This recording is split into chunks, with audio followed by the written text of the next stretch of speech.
Directly बगैर किसी oven पतीले के आप इसे बेक कर, आपने जो है वो थोड़ा सा रूम टेम्परेचर पे आने देना है। फिर आपने इसके अंदर लेनी है, ब्राउन शुगर ना हो तो दोनों जो है वो एसेंस के इसके अंदर शामिल करने हैं और तमाम चीज़ों को बहुत अच्छे से है। फिर आपने लेना है तकरीबन 1 प्याली भरकर, यानी 250 आपके पास, तो आप प्याली से भी ये रेसिपी बना सकते हैं घर की, कोई भी कटोरी ले ली। इसके अंदर मिक्स करने के बाद आपने इसके अंदर ऐड कर रखिएगा।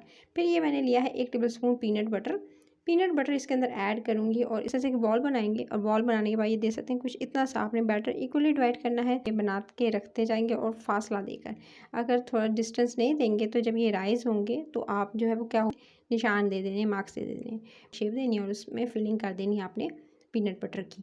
पीनट बटर ना हो तो जैम की फिलिंग भी कर सकते हैं आप इसमें, जो है एकदम डायरेक्टली जो है वो इस पे हीट ना जाए, उसके बाद 15 से 20 मिनट के दरमियान तकरीबन दे सकते हैं। परफेक्ट सारे के सारे मैंने रेडी कर लिए थे। इसको आप स्टोर करने का तरीका ये है कि आप इसे किसी हीट पहुंची तो इस वजह से ये इनका जायका भी ख़राब हो जाएगा। रेसिपी अच्छी लगे तो लाइक शेयर